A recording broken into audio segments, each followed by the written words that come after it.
பேரவைத் தலைவர் அவர்களுக்கும் மாண்புமிகு முதல்வர் அவர்களுக்கும் என்னுடைய வணக்கங்களை தெரிவித்துக் கொள்கிறேன். மக்களின் உணர்வுகளை எதிரொலிக்கும் எதிர்க்கட்சி தலைவர் அவர்களுக்கும் என்னுடைய வணக்கங்களை தெரிவித்துக் கொள்கின்றேன். நம்பிக்கை கோரும் இந்த தீர்மானத்தின் மீது பேசுவதற்கு எனக்கு வாய்ப்பளித்தமைக்காக முதலில் எமது நன்றியை தெரிவித்துக் கொள்கின்றேன். இந்த அவையிலே பங்கெடுத்திருக்கின்ற அத்தனை சட்டமன்ற உறுப்பினர்கள், அமைச்சர் பெருமக்கள் அத்தனை பேருக்கும் என்னுடைய வணக்கங்களை தெரிவித்துக் கொள்கிறேன். இதுவரை மக்கள் மன்றத்தில் போராடி வந்த என்னை சட்டமன்றத்தில் களமாட வாய்ப்பளித்த எமது தலைவர் எழுச்சி தமிழர் தொல்காப்பியன் திருமாவளவன் அவர்களுக்கு இந்த அவையில் நன்றியை தெரிவித்துக் கொள்கிறேன். எம்மை நம்பி வாக்களித்து வெற்றி பெற வைத்த திண்டிவனம் தொகுதி மக்களுக்கும், கூட்டணி கட்சியைச் சேர்ந்த தலைவர்களுக்கும், கூட்டணி கட்சியினுடைய தோழர்களுக்கும் எமது நன்றியை தெரிவித்துக் கொள்கிறேன். விடுதலை சிறுத்தைகள் கட்சி உள்ளிட்ட மதச்சார்பற்ற கட்சிகளின் ஆதரவோடு பொறுப்பேற்றிருக்கும் இந்த அரசு நம்பிக்கை வாக்கெடுப்பில் வெற்றி பெற்று 5 ஆண்டுகளுக்கு நீடிக்கும் என்று நான் உறுதியாக நம்புகிறேன். அதற்காக முன்கூட்டியே விடுதலை சிறுத்தைகளின் சார்பில் எமது நன்றியை தெரிவித்துக் கொள்கின்றேன், வாழ்த்துக்களை தெரிவித்துக் கொள்கின்றேன். விடுதலை சிறுத்தைகள் கட்சியும் இடதுசாரி கட்சிகளும் காங்கிரஸ், இந்திய யூனியன் முஸ்லீம் லீக் ஆகிய கட்சிகளும் திமுக தலைமையிலான மதச்சார்பற்ற முற்போக்கு கூட்டணியில் இடம்பெற்று தேர்தலை சந்தித்தோம். ஆனால் இந்த தேர்தலில் தவேகாவுக்கு தமிழக வெற்றி கழகத்திற்கு பெரும்பான்மை கிடைத்து ஆட்சி அமைத்துள்ளது. பாஜகவின் மறைமுக செயல் திட்டமான ஆளுநர் ஆட்சியை கொண்டு வருவதற்கான முயற்சியை தடுக்கும் வகையில் விடுதலை சிறுத்தைகள் தமிழக வெற்றி கழகத்திற்கு ஆதரவு தெரிவித்துக் கொள்கின்றோம். மாண்புமிகு முதலமைச்சர் அவர்கள் பொறுப்பேற்பதற்கு விடுதலை சிறுத்தைகள் கட்சியின் ஆதரவு முக்கியமானதாக இருந்தது என்பதை இந்த நாட்டு மக்கள் அறிவார்கள். எமது ஆதரவை பெற்ற இந்த அரசு மக்கள் நல திட்டங்களை நிறைவேற்றி மாநில உரிமைகளை காத்து மிகச் சிறந்த அரசு என்ற பெயரை பெற்று சிறப்பிக்க வேண்டும் என்று விடுதலை சிறுத்தைகளின் சார்பில் நாங்கள் வாழ்த்துகின்றோம். இந்த அரசு ஆதரிப்பவர்கள், எதிர்ப்பவர்கள் என அனைவருக்குமான அரசாக இருக்கும் என்பதை நம்முடைய முதல்வர் அவர்கள் தனது நடவடிக்கைகள் மூலம் உணர்த்தியிருக்கிறார்கள். முதலமைச்சராக பதவியேற்றதற்கு பிறகு எதிர்க்கட்சி தலைவர்கள் அனைவரையும் வீடு தேடி சென்று அவர்களது வாழ்த்துக்களை பெற்றது தமிழ்நாட்டுக்கு மட்டுமின்றி இந்தியாவுக்கே நல்ல முன்னுதாரணத்தை ஏற்படுத்தியிருக்கின்றது. முதல்வருக்கு விடுதலை சிறுத்தைகளின் சார்பில் எனது பாராட்டுகளையும் தெரிவித்துக் கொள்கிறோம். எமது தலைவர் எழுச்சி தமிழர் தொல்காப்பியன் திருமாவளவன் அவர்களை நேரில் சந்தித்து வாழ்த்து பெற்றமைக்கு விடுதலை சிறுத்தைகளின் சார்பில் நன்றியை தெரிவித்துக் கொள்கின்றோம். விடுதலை சிறுத்தைகள் கட்சி இந்த அரசுக்கு நிபந்தனையற்ற ஆதரவை கொடுத்திருக்கிறது. ஆனால் இந்த அரசு சில நடவடிக்கைகளை எடுக்க வேண்டும் என எதிர்பார்க்கிறோம். தொகுதி மறுசீரமைப்பின் மூலமாக தமிழ்நாட்டின் நாடாளுமன்ற தொகுதிகளின் எண்ணிக்கையை குறைப்பதற்கு ஒன்றிய அரசு முயற்சித்த போது அதை ஏனைய எதிர்க்கட்சிகளின் துணையோடு அன்றைய முதலமைச்சர் தளபதி மு.க. ஸ்டாலின் அவர்கள் தலைமையில் மதச்சார்பற்ற முற்போக்கு கூட்டணியின் தலைவர்கள் அத்தனை பேரும் அதை முறியடித்தோம்.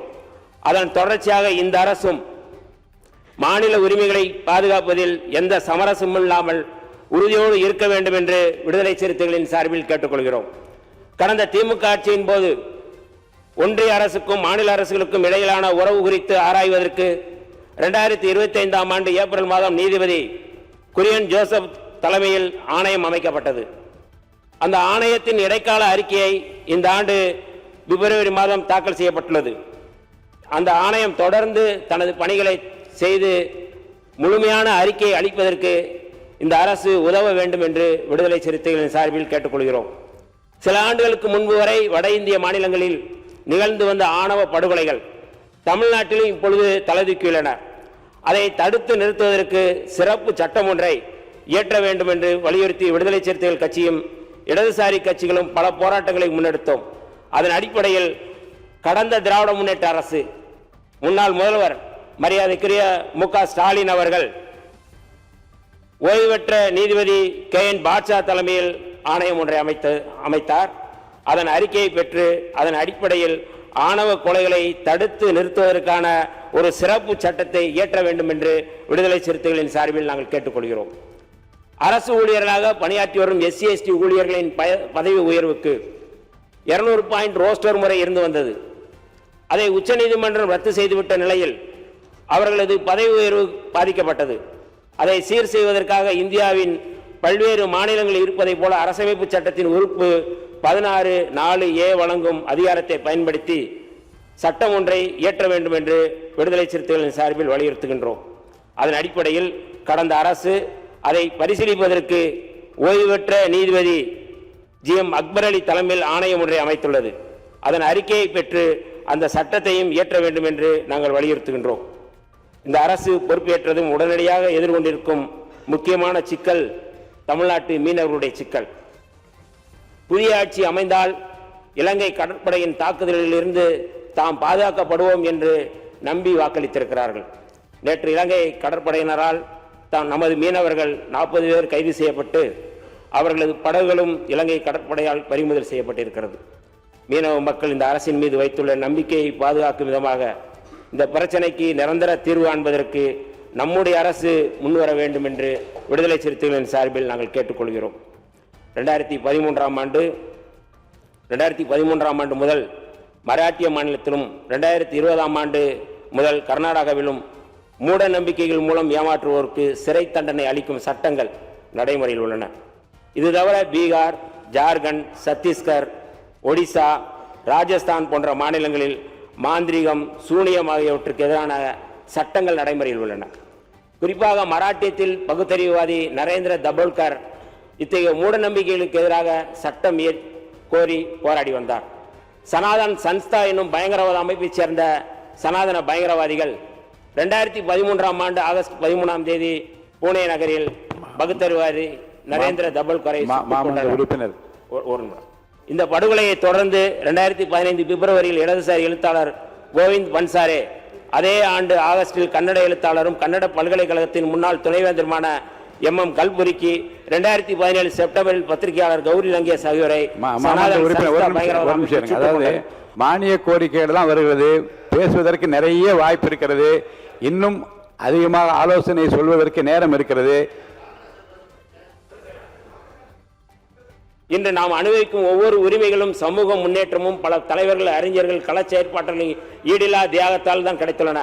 ஆகவே நமது அரசு ஜோதிடம், பில்லி சூனியம் போன்ற மூட நம்பிக்கைகளுக்கு எதிரான நம்பிக்கைகளுக்கு இடம் தராமல் அறிவியலை வளர்க்கும் திட்டங்களுக்கு முன்னுரிமை கொடுக்க வேண்டும் என்று நான் விடுதலை சிறுத்தைகளின் சார்பில் கோரிக்கை வைக்கின்றேன். அறிவியலார்ந்த மனிதநேயம், ஆய்ந்து தெளிந்த சீர்திருத்தம். இருங்க, நான் சொல்லுங்க, கொஞ்சம் பேச விடுங்களேன். அறிவியலார்ந்த உழைப்பாங்க, மனிதநேயம், ஆய்ந்து தெளிந்து சீர்திருத்தம், ஆர்வம் ஆகியவற்றை ஒவ்வொரு குடிமகனின் கடமையாக இந்திய அரசியலமைப்பு சட்டம் உறுப்பு 51A வரையறுக்கிறது. எனவே கர்நாடகம் மற்றும் மராட்டியத்தில் இருப்பது ஒன்று மூட நம்பிக்கைகளுக்கு எதிரான சட்டத்தை கொண்டு வர வேண்டும் என்று விடுதலை சிறுத்தைகளின் சார்பில் வலியுறுத்துகின்றோம். நமது தொப்புள் கொடி உறவான ஈழத்தமிழர்கள் சிங்கள பௌத்த பேரினவாத அரசின் கீழ் இப்போதும் அல்லல்பட்டு வருகின்றனர். கடந்த 4 நூற்றாண்டுக்கு மேலாக தனித்தமிழீழ கோரிக்கையை காந்தி வழியில் ஈழத்தந்தை செல்வா போராட்டத்தை நடத்தினார்கள், அறப்போராட்டத்தை. அதன் தொடர்ச்சியாக மேதகு பிரபாகரன் அவர்கள் தனித்தமிழ் ஈழ கோரிக்கைக்காக ஆயுத வழி அறப்போராட்டத்தை முன்னெடுத்தார்கள். 2009ஆம் ஆண்டு மே மாதத்தில் முள்ளிவாய்க்காலில் எமது தமிழ் தேசிய இனத்தின் வீரஞ்செறிந்த போராட்டத்தை இந்திய அரசின் உதவியோடு இனப்படுகொலையை நடத்தி உலக நாடுகள் முடக்கின. ஈழத்தமிழர் விடுதலைக்கு தீர்வு காண இந்திய அரசு இலங்கை அரசுடன் போட்ட ஒப்பந்தம் நிறைவேற்றப்படாமல் உள்ளது. இந்த சூழலில் நமது அரசு ஈழத்தமிழர் வழியை உணர்ந்து ஈழத்தமிழர்கள் தம்மைத்தாமே ஆட்சி செய்து கொள்ளும் உரிமையை, அதாவது தனித்தமிழ் ஈழத்தை மீட்டுத் தருவதற்கு தமிழ்நாடு அரசு முன்முயற்சி மேற்கொள்ள வேண்டும் என்று விடுதலை சிறுத்தைகளின் சார்பில் கேட்டுக்கொள்கிறோம். அது மட்டுமல்லாது தமிழின படுகொலை நடைபெற்ற மே 18 சர்வதேச இனப்படுகொலை தினம் உலக தமிழர்கள் முன்னெடுத்து வருகின்றனர். அந்த வகையில் மே 18 அன்று தமிழீழ விடுதலை கனவோடு மாண்டு மடிந்த எமது மாவீரர்களுக்கும் பொதுமக்களுக்கும் வீரவணக்கம் செலுத்தும் வகையில் தமிழ்நாடு அரசே இந்த துயரத்தில் பங்கெடுத்து அந்த நினைவை கூறப்பட வேண்டும் என்று விடுதலை சிறுத்தைகளின் சார்பில் நாங்கள் வலியுறுத்துகின்றோம். தமிழ்நாட்டில் தஞ்சமடைந்த ஈழத்தமிழ் அகதிகளுக்கு கடந்த ஆட்சியின் போது நிரந்தர வீடுகள் கட்டித்தரப்பட்டன. திமுக அரசின் சார்பாக கட்டப்பட்ட அந்த வீடுகளும் எண்ணற்ற சலுகைகளும் இன்றும் தொடர வேண்டும். அவர்கள் இந்திய குடியுரிமை வேண்டும் என்பதை முதன்மையாக கோருகின்றனர். ஒன்றிய அரசிடம் வலியுறுத்தி தமிழ்நாட்டில் உள்ள ஏதிலிகளின் முகாம்களில் தங்கியிருக்கும் ஈழத்தமிழர்கள் அனைவருக்கும் இந்திய குடியுரிமை பெற்று தருவதற்கு நமது அரசு நடவடிக்கை எடுக்க வேண்டும் என்று விடுதலை சிறுத்தைகளின் சார்பில் கோரிக்கை வைக்கின்றோம். இந்த நம்பிக்கை வாக்கெடுப்பில் வெற்றி பெறப்போகும் நமது முதலமைச்சர் அவர்கள் கல்வி, சுகாதாரம், தொழில் வளர்ச்சி ஆகியவற்றில் முதலிடம் வகிக்கும் தமிழ்நாட்டை பிற துறைகளிலும் முதலிடம் வகிக்கும் மாநிலமாக மாற்ற வேண்டும். கடந்த திராவிட மாடல் அரசு திமுக அரசு முன்வைத்த காலை சிற்றுண்டி திட்டம், மகளிருக்கான உரிமை திட்டம், நான் முதல்வன் திட்டம், தமிழ் புதல்வன் திட்டம் இந்த ஆட்சியிலும் தொடர வேண்டும் என்று விடுதலை சிறுத்தைகளின் சார்பில் நாங்கள் கோரிக்கை வைக்கின்றோம்.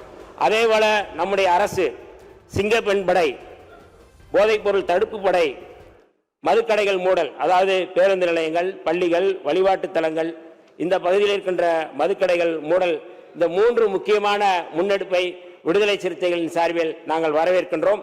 2 யூனிட் மின்சாரம் 5 ஆண்டுகளும் தொடர வேண்டும் என்றும் விடுதலை சிறுத்தைகளின் சார்பில் நாங்கள் கோரிக்கை வைக்கின்றோம்.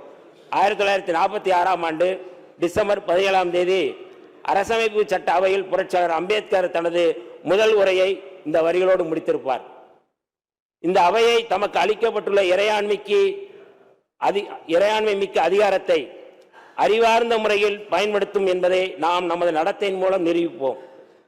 அதன் மூலமாக நாட்டின் அனைத்து தரப்பினரையும் நம்மோடு அழைத்து செல்ல முடியும்.